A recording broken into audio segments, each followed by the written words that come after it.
Hello and welcome to the Faith Under Fire podcast, brought to you by Aid to the Church in Need, Ireland. I'm your host, Wendy Grace.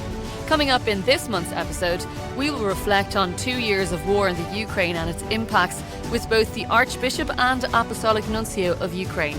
Later, I'll go beyond the headlines, bringing you stories of Christian persecution from around the world.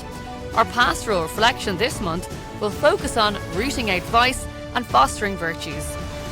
But first, I wanted to talk to you a little bit about teaching children all about forgiveness. Forgiveness is definitely one of those things, I think, for most of us, if we look back at the times where we've had to forgive or be forgiven, that some situations require God's grace. And you kind of think, well, without that, it would actually be impossible to forgive particular situations. And that's why it's so important that we teach children about this from such an early age, that we begin those building blocks of learning how to forgive and how to accept forgiveness as well. I have to say, it was a pretty jarring moment the first time I heard my 4-year-old say to his 6-year-old brother, "I hate you, leave me alone," followed by a door that was pretty much slammed in his face.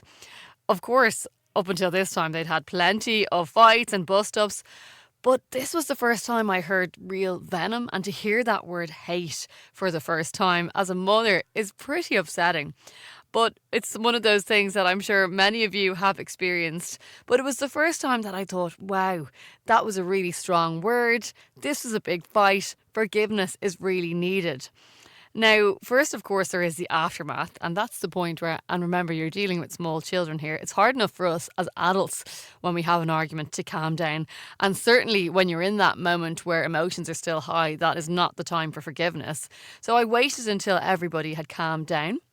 And then I asked them to go knee to knee. So this basically means that their knees are touching each other, and then in that way they're eye to eye. And this was the moment I asked them to say sorry for each other. This is the time where you say sorry for whatever the transgression might be. Now, sometimes with children, it might feel like they're just going through the motions. You're the one that's making it happen. They're not doing it kind of their own accord. But it really is a building block. At this point in time, at this age, it's about learning forgiveness. Now, in the early years, of course, this process, you might not often hear my kids say, "I'm not ready to say sorry. I'm not ready to do that." It's resisted, or they do it kind of with a sour face on them. But it is important to keep working on it and see the habit that will one day, please God, become a virtue. Now, as your children get older, so at this age, we're doing those building blocks, we're just trying to encourage them. And as they get older, especially when they reach kind of past the age of reason, it's important not to teach just this kind of going through the motions or the making up part of forgiveness. But that's when we kind of move on and take it to another level and say, well, how do we actually forgive in our heart? How do we foster forgiveness within our heart? And that's why it's important to look for moments, big and small, of fostering forgiveness. That's one of the silver linings of those arguments with siblings that sometimes seem endless, because they're just a wonderful learning ground for how to forgive. Now, what we're working towards is obviously a time when it becomes something that your children want to choose, because they know that forgiveness is going to be something that frees them. It's going to be something that frees their heart, and sometimes frees the heart of the other person. Of course, forced forgiveness isn't really forgiveness at all. Now, one thing that does help when they're younger is trying, once, as I say, emotions have calmed, is to encourage forgiveness relatively quickly, because ruminating, going over and over the offence, can obviously magnify the pain. Now, St. Pope John Paul II, when talking about forgiveness, said, "Certainly forgiveness does not come spontaneously or naturally to people." He went on to say that forgiving from the heart can sometimes be heroic, thanks to the healing power of love. Even the most wounded heart can experience the liberating encounter with forgiveness. It's these profound words that we have to teach our children from early on, that they are courageous, that they are heroic, and ultimately that they provide freedom. And holding on to unforgiveness in our heart is something that actually blocks our relationship with God. Of course, St. John Paul was just himself a model of forgiveness. I'm sure many of you know that very famous picture of him and his would-be assassin sitting together in a very intimate conversation. And this happened only 2 years after the attempted assassination attempt. Now, forgiveness, of course, as well, it's part of who we are as Catholics. It's a central part of our faith. In fact, it's so central that God actually commands us to forgive others. It's something that God knows that if we don't learn how to do it, if we don't do it when it's necessary, it can eat away at you. It can lead to bitterness, and bitterness and holiness don't really go together, do they? But it's also hard to do. So when teaching your children, get them to do what I'm sure you do. Ask the Lord to help them. One thing that's so important with so many things that we teach our children is that you have to model forgiveness. And you can do this by asking them to forgive you. There's been so many times when my voice has been raised a little too loud for a little too long in my house that I've had to go down and apologise and seek that forgiveness. And part of that forgiveness is also that intent to try to do better. It can be a hard concept for children to grasp, especially when, a lot of the early years formation is just the simplicity of teaching right from wrong. And also, okay, there's consequences when you're disobedient. So in their mind, justice and suffering the consequences is something that makes sense. So that's why you got to introduce the concept of forgiveness slowly. But also bear in mind our Catholic faith calls us to respect the dignity of our children. So we don't want to, as I said earlier, end up in a situation where we're saying you have to apologise. If they simply say, yeah, I forgive them because we're putting pressure on them to do it, then nothing really gets solved. This is about fostering a spirit of forgiveness in their hearts. But don't have expectations that are too high, because for most of us, learning how to forgive is something that is a lifelong journey. And just when we think we've gotten good at it, a transgression opens our eyes and we realise, okay, I've still a lot of work to do. It's always good to try and get a child to walk in the other person's shoes so they can see it from their perspective. Now, something that really helps as well is just instilling Jesus's golden rule. Treating others how we want to be treated. And of course, the instruction that Jesus gave us, we have to be ready to forgive 7 times, 70 times. So praise them when they choose to apologise. Often my kids will say, as I said earlier, I don't want to, or I'm not ready, and they'll ask for help.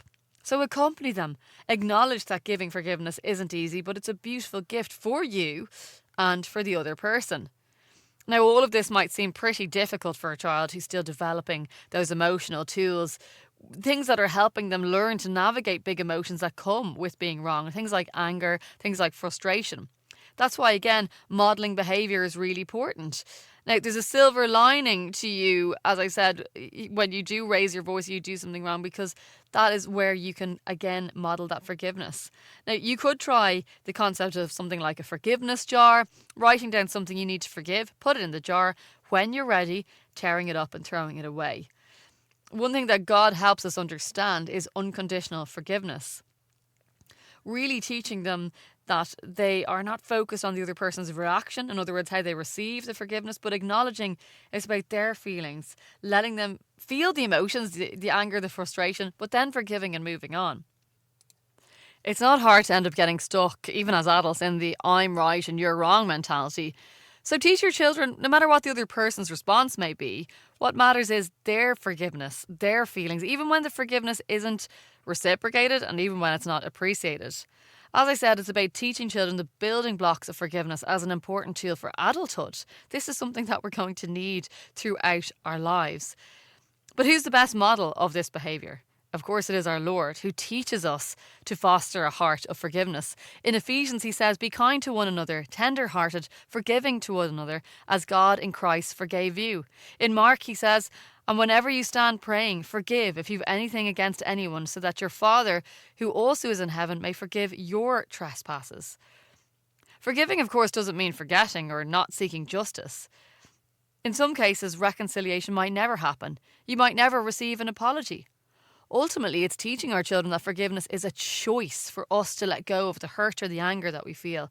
It's the act of our will to want the good of the person, whether they accept our forgiveness or not. Learning to forgive is virtuous, it's courageous.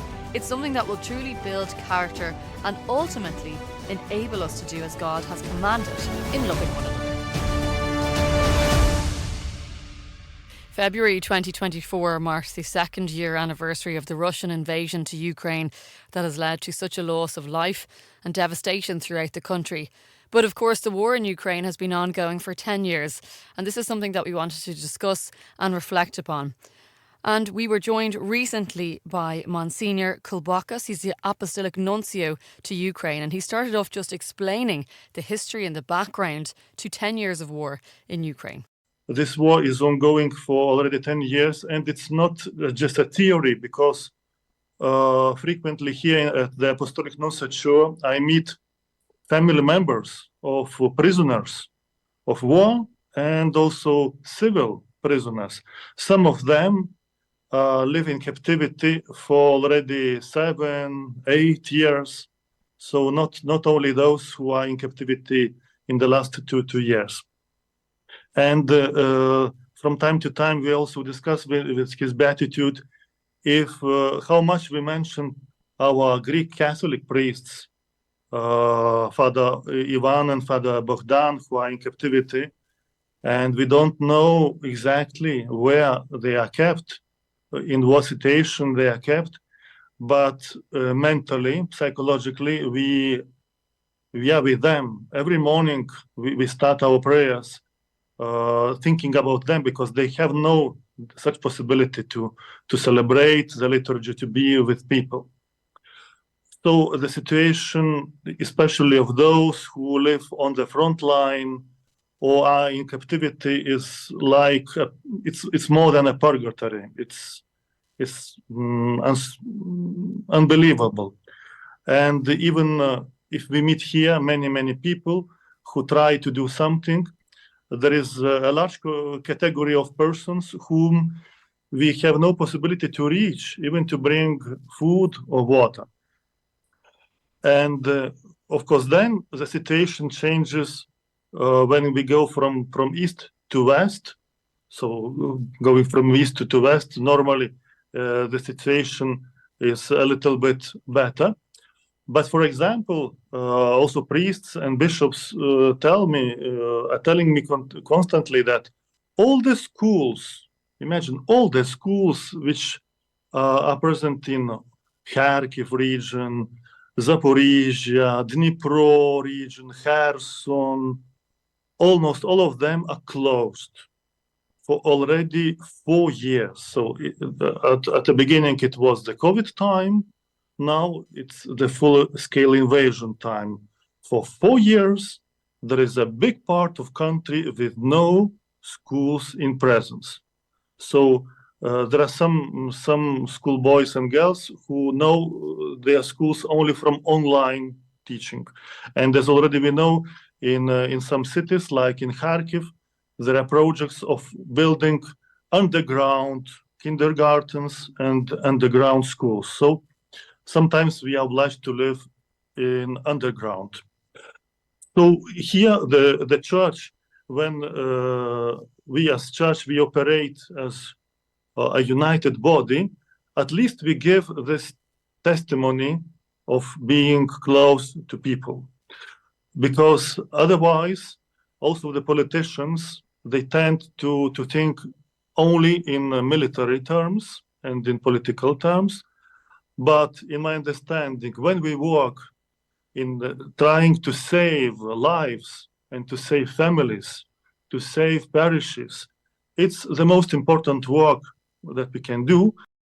Such a poignant reminder there from the Apostolic Nuncio to Ukraine, Monsignor Kulbakas, there, just about the current situation, but also the practical ways we as Catholics can respond. And indeed, Aid to the Church in Need is doing that on so many levels. Also, as part of this discussion reflecting on 10 years of war in Ukraine, His Beatitude Sviatoslav Sevchuk, the major Archbishop of the Ukrainian Catholic Church, gave some of his thoughts on the current situation. We are trying to learn a new way to offer the pastoral care to the people, to journey to those people who are in grief, in sorrow, and in great pain. Because even how you can start talk to the person who is in the big pain. What words to use to talk to the mother who is crying out because her son is killed. And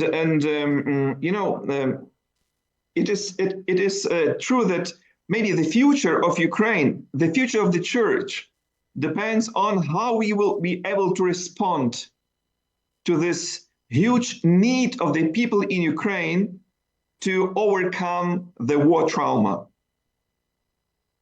And I have to testify that the war, the trauma, already touched a heart of Ukrainian society, which is a family.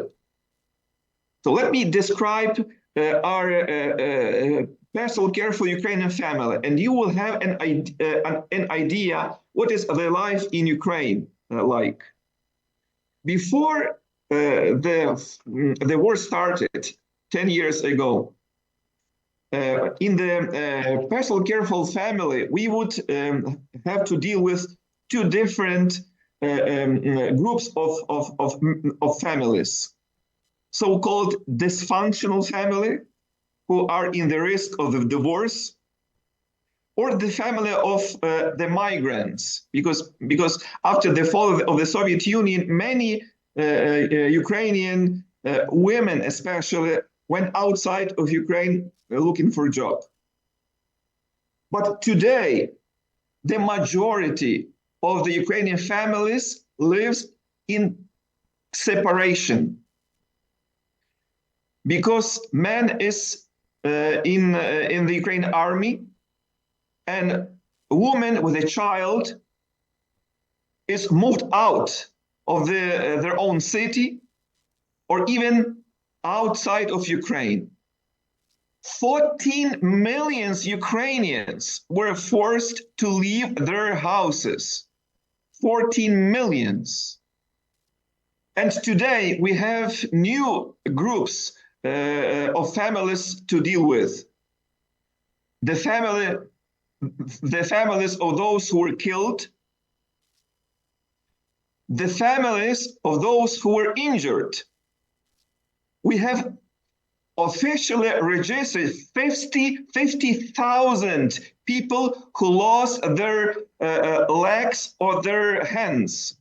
50,000.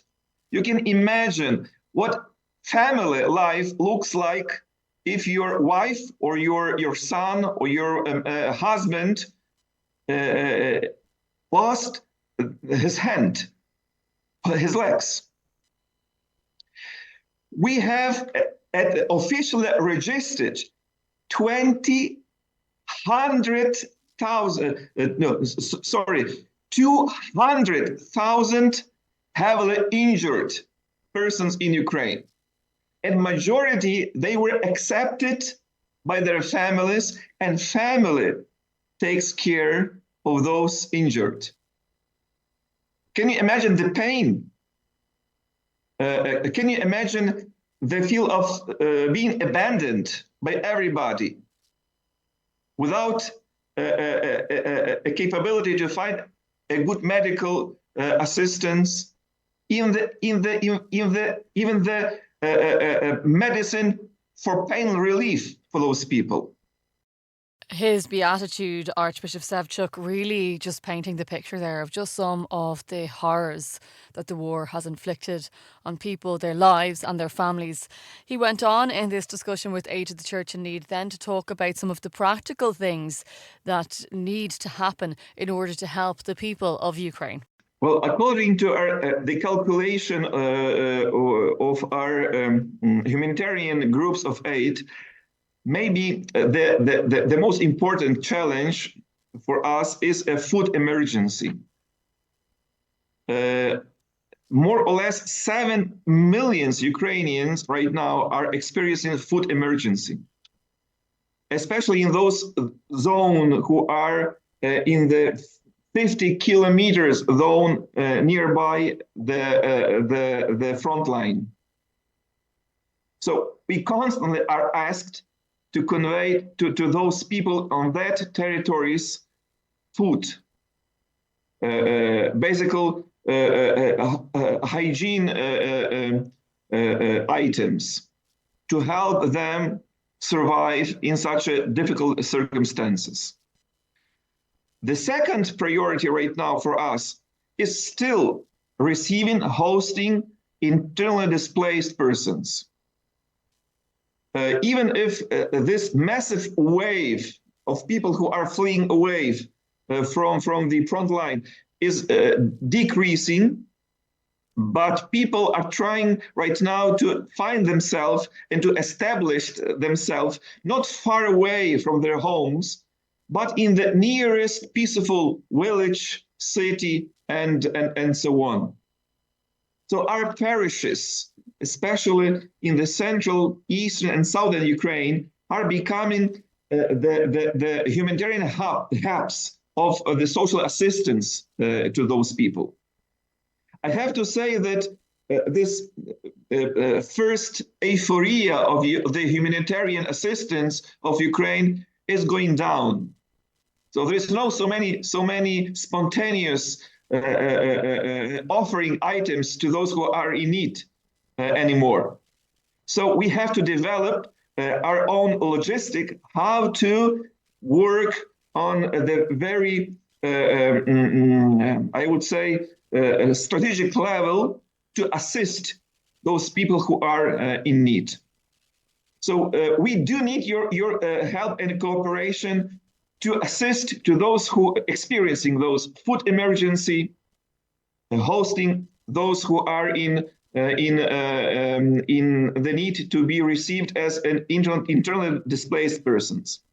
But also there is a special program that we are fostering right now called the Healing of the Wounds of the War. We started a special program of the re-education of our priests, nuns, monks, in order to be able to pay an adequate care to those people who are wounded, psychologically, physically, but also to be able to give a spiritual support to those people. And I would like to express our gratitude to Church in Need organization, because we already have a good cooperation to foster such a program. But that program right now is requested not only for the clergy and the religious, but also for teachers, also for the volunteers, to everybody who works with the people. They ask to possibility to open for them such a program.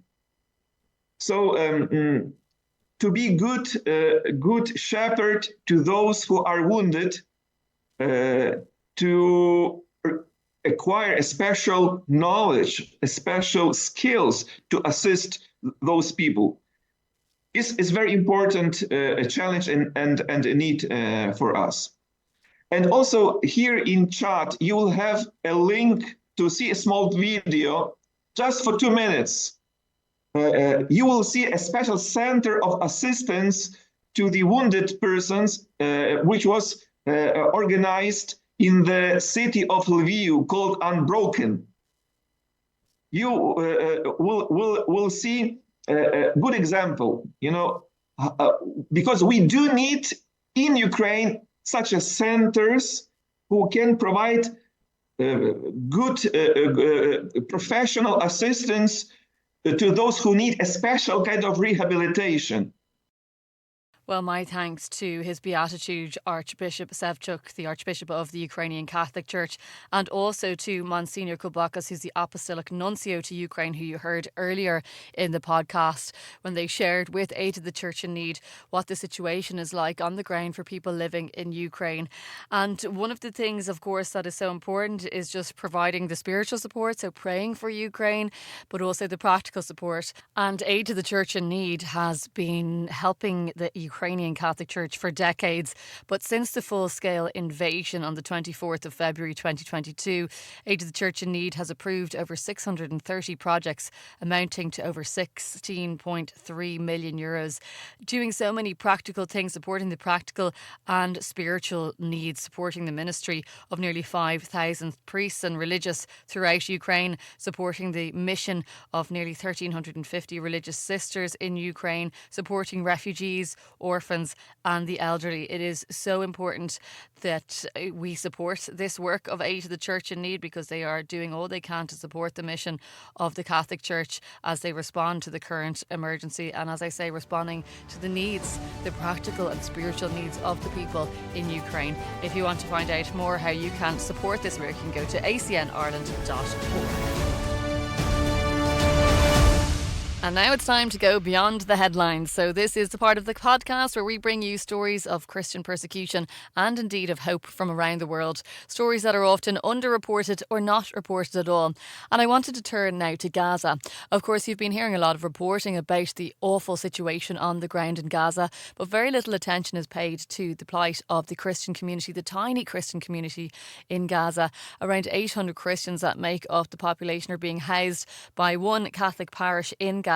And Aid to the Church in Need has been in regular contact with one of the sisters there, Sister Nabila. She said that this is a very special Easter because they're closer than ever to the crucified Saviour. And in talking to Aid to the Church in Need, she was just talking a little bit about just what the situation is. The phone lines are cut. Obviously, food is difficult to get. She said she was still remaining hopeful in the conversation, though. She said, we are fine. But then when she was pressed further, you realise that we are fine means we are alive. And the situation, of course, is very distressing. She went on to say that we lack of everything. We don't have enough. But amazingly, Sister Nabila said, hope and gratitude are always present. What little we do have, she says, is because of God's grace. And she said people are suffering so much. Many don't have any comfort at the moment. But the Christian community in Gaza is going through the worst period right now since the outbreak of the war. Now, another Aid to the Church in Need project partner whose phone line is stable but prefers to keep anonymous for fear of reprisal said their people were constantly suffering.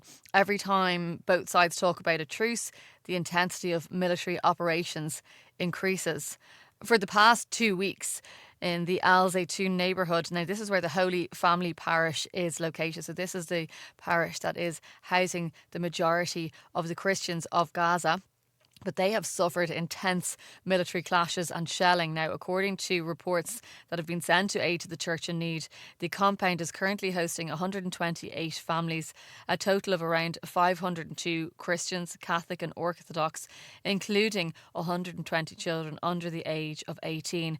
Now, the problem is that food supplies are very limited, but this actually doesn't have anything to do with money. It's actually being able to get food. It's that food is scarce and it's difficult to find anywhere to buy it.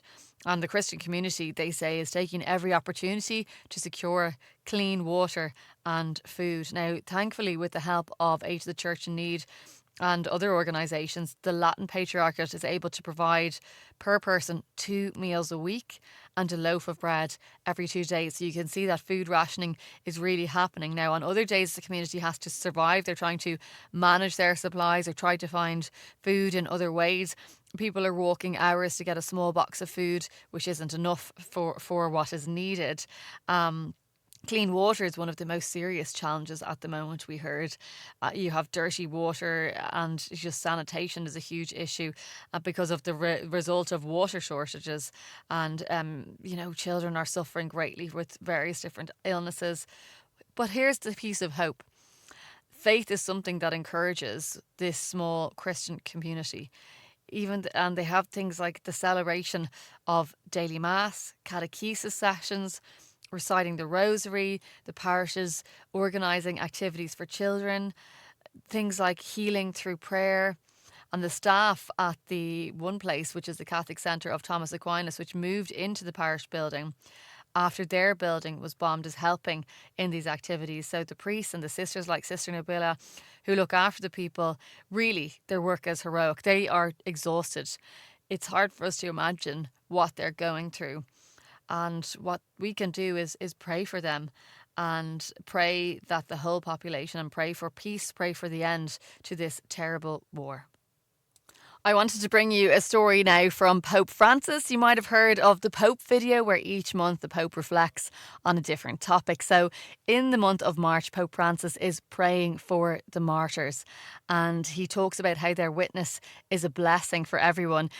In the video, he talks about the courage of the martyrs, the witness.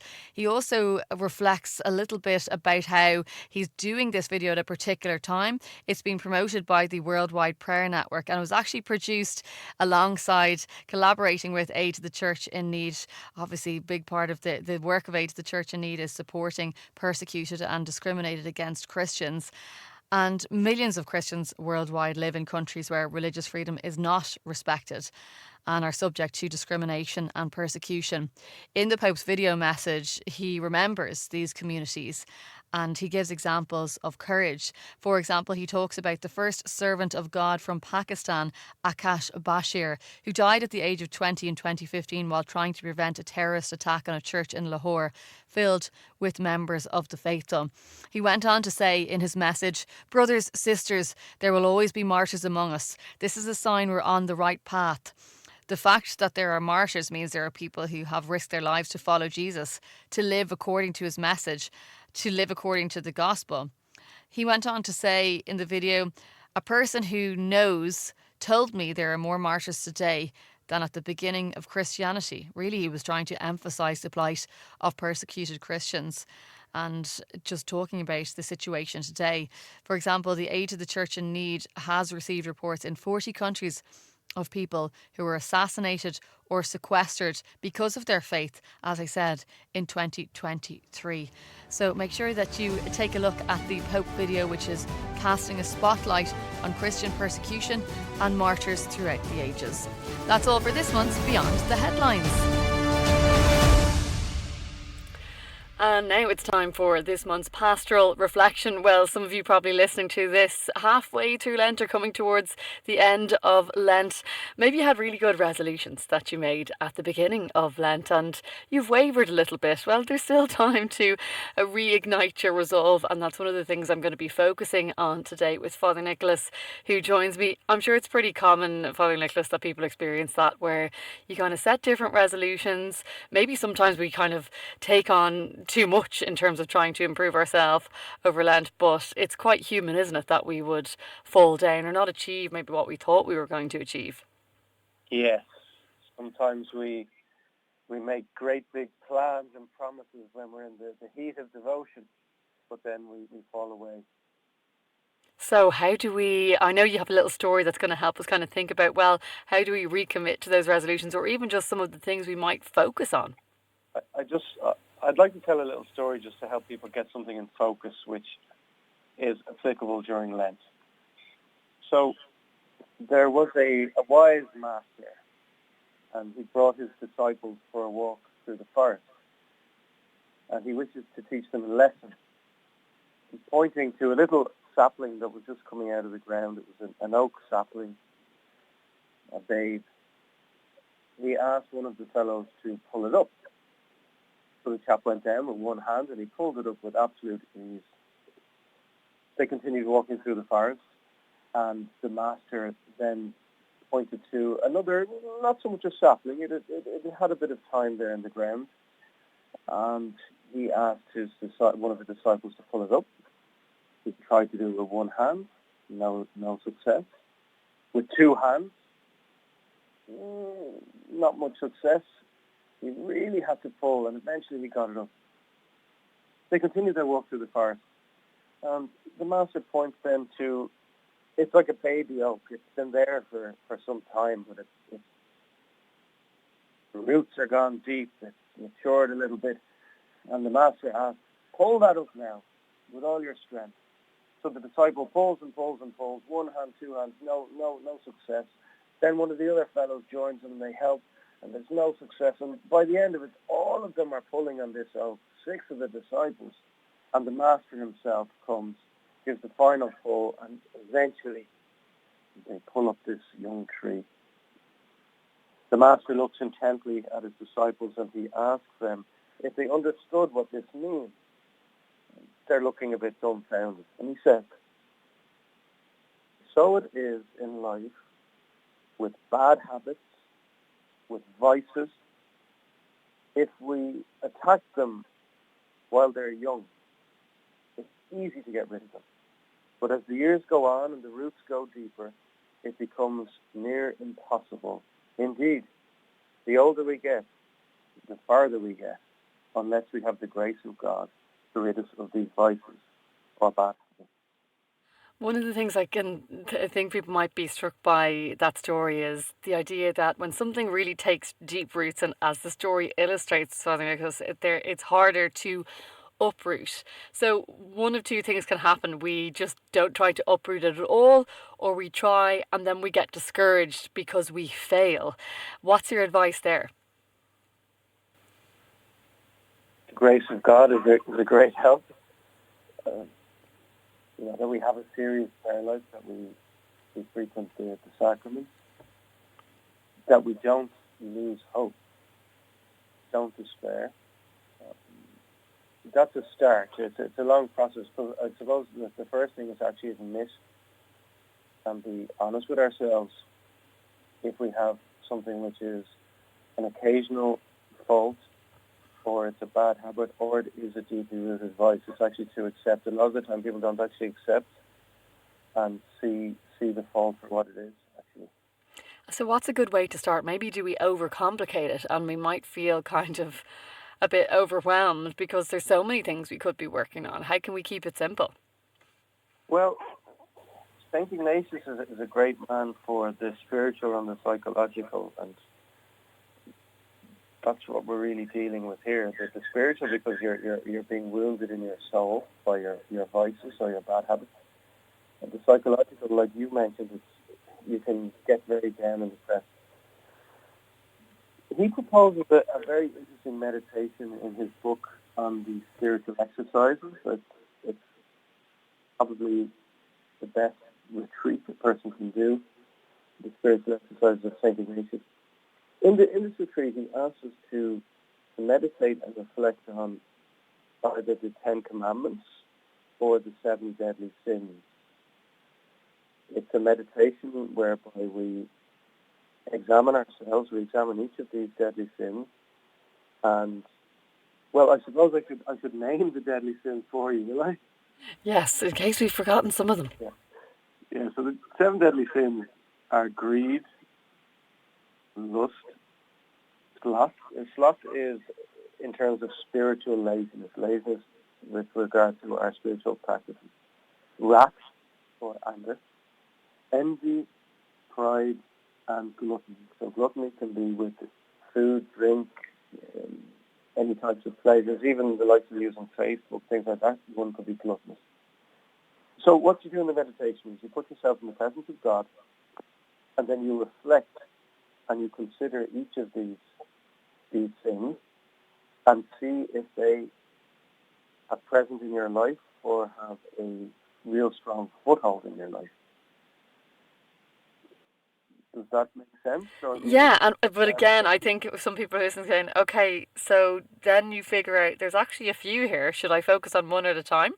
Yeah, what you would do is, as you go through the list, Wendy, you let's say, for example, you're looking at greed, and you see, no, I'm pretty good on that. I'm not greedy. I'm charitable with money and things. You go on to sloth. No, I have all my religious practices. You move on nicely. Then maybe you stop at envy, and you think, oh, yeah. So what you do, to answer your question, is you pass over each of them, but when you notice that something's in your life, then you really get into that and really reflect a lot.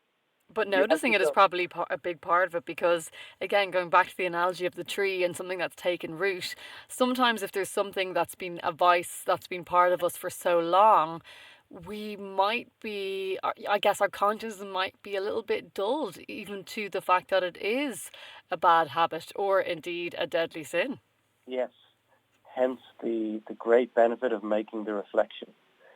Because when you make the reflection, and you really are kind of in silence, you have your eyes closed, and God often speaks to a person in a moment of prayer. So this isn't just self-reflection. It is a moment of prayer. That's why I said at the start we put ourselves in the presence of God. We can ask for light to see if we have any of these faults. And something that can be a help as well is just ask yourself a series of questions. What, who, when, why, how. Like, what deadly sin am I thinking about now? Anger. Okay. Where? Where am I ever angry? Who do I ever get angry with? How do I get angry? What causes me? So you just ask yourself those who, what, when, where, why, how questions, and you'll see the flow of information coming to you. Good information if you're not having any of these faults. Bad information if you're seeing these faults in your life. And if you do, you ask God to help you, and you try and make a firm resolution to change. And you place in front of yourself effective means to change. So let's say it was envy, like I mentioned. And it's a certain person that makes you envious. It's one of your friends from work, and you're envious because she's prettier than you, she's smarter than you. So you identify that as the problem. So a good resolution would be, okay, every time I start having these envious thoughts about all the things that she has that I don't have, I will immediately try and reflect on all the good things that I myself have. It's like an antidote, a remedy to stop the parasite thoughts. Does that make any sense to you? Yeah, so you're really going through it with a method, and making sure that see, a lot of this it requires self-reflection, doesn't it? And we live in a world that's so filled with noise, it's so fast-paced, it's so frenetic, that the idea of self-reflection is one that really isn't championed or celebrated enough. In fact, it's quite countercultural to really talk about improving yourself and trying to be. You don't really hear people talk about being more virtuous. And just finally, with all of that in mind that we've been discussing, Father Nicholas, obviously we're thinking about a lot of this in the frame of Lent. And as you just mentioned there, look, the whole point of looking at these things, of looking at particular vices we have that might have taken root, is to improve ourselves and to resolve that we will do better in a particular area in order that we'll be a better person and ultimately get closer to God and serve God better. But there's a temptation that whatever you've been working on over Lent, that when Lent ends, you kind of forget that resolution, or you go in the other extreme. Like, let's say you've been, the classic one over Lent is I'm trying not to be so gluttonous, and then Lent ends and you go bananas and you're eating every Easter egg around you. How do you make sure that these resolutions that we've been focusing on, that it continues through, and that resolve is with the bigger picture in mind? Well, the fact that you identified that fault there is a great start. The simple little sentence of wisdom: don't fast to feast. So at least if we're aware of that Easter Sunday and Easter week, we are aware. Yeah, we're going to have a good time, but I'm not going to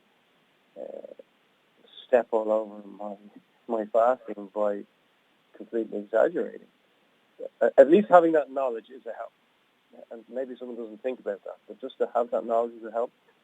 And I would say the second thing, because we don't want to say too much in this little talk, don't make too many resolutions. Keep it simple. One or two with, you mentioned method there, with very concrete ways that we're going to fulfill that resolution. Otherwise it just remains as theories and ideas. Otherwise it remains as ourselves saying, I would like to. The word is I will. I will stop drinking 10 pints on the weekend. I will not drink more than 3 pints on the weekend. Just things which are very concrete and precise. Things that, a month after Easter week, we can reflect again on ourselves and see how it's going. Yeah, great advice today, Father Nicholas. Thanks so much for joining us, and I think it's really going to help a lot of people as they continue this Lenten journey and beyond. That was Father Nicholas joining us for this month's Pastoral Reflection. And thank you for joining us on this month's Faith Under Fire podcast. This podcast is brought to you by Aid to the Church in Need in Ireland. I've been your host, Wendy Grace. You can like, share and subscribe on your favourite platform. We would love that. And you can find out more information about the work that ACN Ireland does, and indeed find out more about much of the stories I touched on today by going to acnireland.org. I'll talk to you next month. In the meantime, God bless you and all your family.